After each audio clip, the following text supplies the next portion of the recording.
Ladies and gentleman, BCCI ಮೇಲೆ ಪ್ರಭಾವ ಬೀರುತ್ತಿರುವವರು ಯಾರು? ನಮ್ಮ ದೇಶದಲ್ಲಿ ಟ್ಯಾಲೆಂಟ್ಗೆ ಚಾನ್ಸ್ ಸಿಗ್ತಿದೆಯಾ ಅಥವಾ ನೆಟ್ವರ್ಕ್ಗೆ ಮಾತ್ರನಾ?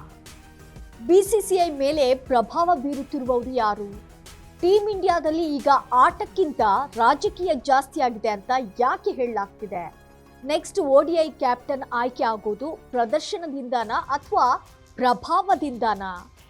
ಗುಜರಾತ್ ಟೈಟನ್ಸ್ ಮತ್ತು ಮುಂಬೈ ಇಂಡಿಯನ್ಸ್ ಆಟಗಾರರಿಗೆ ಯಾಕೆ ಹೆಚ್ಚು ಚಾನ್ಸ್ ಸಿಗ್ತಿದೆ? ಹಾಗಿದ್ರೆ ಬೇರೆ ಆಟಗಾರರೇ ಇಲ್ವಾ?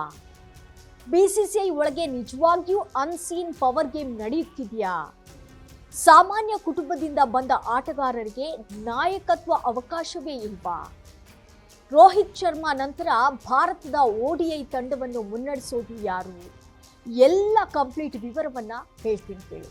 ಎಸ್ ವೀಕ್ಷಕರೇ, ನೆಲ ಜಲ ಭಾಷೆಗಾಗಿ ಪ್ರಾಮಾಣಿಕ ಪತ್ರಿಕೋದ್ಯಮ. ನೀವು ನೋಡ್ತಾ ಇದ್ದೀರಾ ಫೋಕಸ್ ಟಿವಿ. ನಾನು ರೂಪಲತಾ.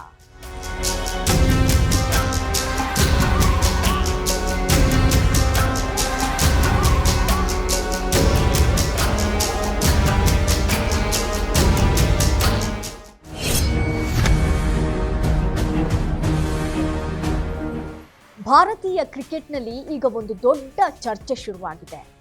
ಟೀಮ್ ಇಂಡಿಯಾದಲ್ಲಿ ಆಟಕ್ಕಿಂತ ರಾಜಕೀಯ ಜಾಸ್ತಿ ಆಗಿದೆ ಅಂತ ಯಾಕೆ ಹೇಳಲಾಗ್ತಿದೆ ಅನ್ನೋ ಪ್ರಶ್ನೆ ಎಲ್ಲೆಡೆ ಕೇಳಿ ಬರ್ತಿದೆ.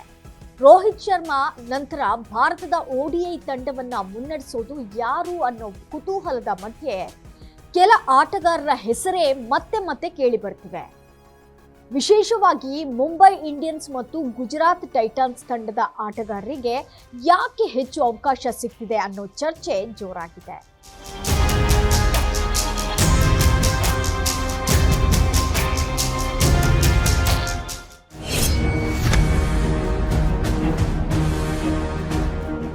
ಹಾರ್ದಿಕ್ ಪಾಂಡ್ಯ, ಶುಭ್ಮನ್ ಗಿಲ್, ಸೂರ್ಯಕುಮಾರ್ ಯಾದವ್, ತಿಲಕ್ ವರ್ಮಾ ಇತ್ತೀಚಿನ ಟೀಮ್ ಇಂಡಿಯಾದ ಪ್ರಮುಖ ಚರ್ಚೆಗಳಲ್ಲಿ ಇದೇ ಹೆಸರುಗಳು ಹೆಚ್ಚು ಕೇಳಿಸುತ್ತಿವೆ.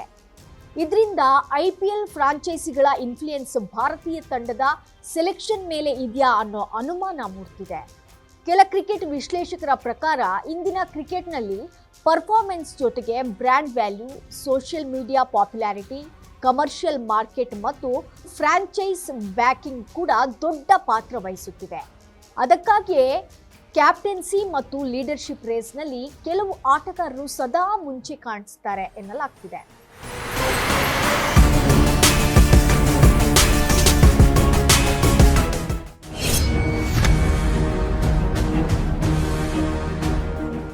ಆದರೆ ಇನ್ನೊಂದು ಕಡೆ ದೇಶೀಯ ಕ್ರಿಕೆಟ್ನಲ್ಲಿ ವರ್ಷಗಳ ಕಾಲ ಸ್ಥಿರ ಪ್ರದರ್ಶನ ನೀಡುತ್ತಿರುವಂತ ಹಲವಾರು ಆಟಗಾರರು ಇನ್ನೂ ಅವಕಾಶಕ್ಕಾಗಿ ಕಾಯ್ತಿದ್ದಾರೆ.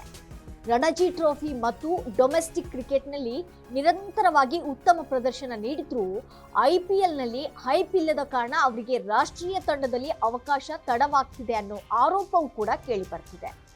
ಇದೇ ಕಾರಣಕ್ಕೆ ಟ್ಯಾಲೆಂಟ್ಗೆ ಚಾನ್ಸ್ ಸಿಗ್ತಿದೆಯಾ ಅಥವಾ ನೆಟ್ವರ್ಕ್ಗೆ ಅನ್ನೋ ಪ್ರಶ್ನೆ ಅಭಿಮಾನಿಗಳಲ್ಲಿ ಹೆಚ್ಚಾಗಿದೆ.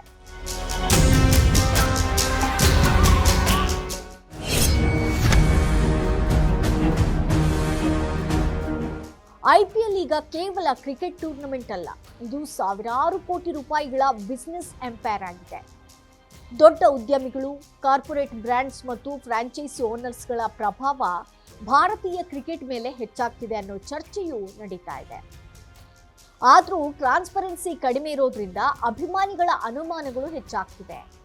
ಹಾಗಾದ್ರೆ ಮುಂದಿನ ODI ಕ್ಯಾಪ್ಟನ್ ಯಾರು?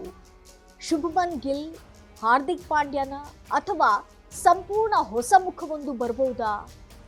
ಬಿಸಿಸಿಐ ಮುಂದಿನ ಕೆಲ ವರ್ಷಗಳನ್ನ ಗಮನದಲ್ಲಿಟ್ಟುಕೊಂಡು ಯುವ ನಾಯಕನತ್ತ ಹೆಚ್ಚು ಒಲವು ತೋರಿಸುತ್ತಿದೆ ಎನ್ನಲಾಗ್ತಿದೆ.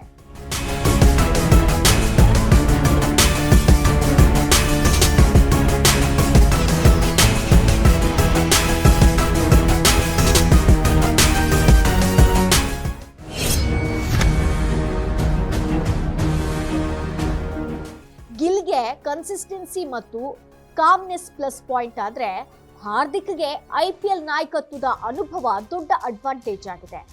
ಆದರೆ ಕೊನೆಯಲ್ಲಿ ಒಂದೇ ಪ್ರಶ್ನೆ ಉಳಿಯುತ್ತದೆ.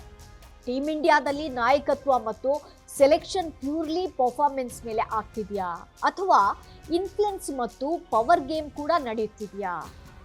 ನಿಮ್ಮ ಪ್ರಕಾರ ಮುಂದಿನ ODI ಕ್ಯಾಪ್ಟನ್ ಯಾರಾಗಬೇಕು ಮತ್ತು ಭಾರತೀಯ ಕ್ರಿಕೆಟ್ನಲ್ಲಿ ಟ್ಯಾಲೆಂಟ್ಗೆ ನ್ಯಾಯ ಸಿಗುತ್ತಿದೆ ಅನ್ನಿಸ್ತಿದೆಯಾ ಅಂತ ಕಾಮೆಂಟ್ನಲ್ಲಿ ತಿಳಿಸಿ. ಇದು ಈ ಕ್ಷಣದ ಅಪ್ಡೇಟ್. ನೆಲ ಜಲ ಭಾಷೆಗಾಗಿ ಪ್ರಾಮಾಣಿಕ ಪತ್ರಿಕೋದ್ಯಮ. ನೋಡ್ತಾ ಇರಿ ಫೋಕಸ್ ಟಿವಿ.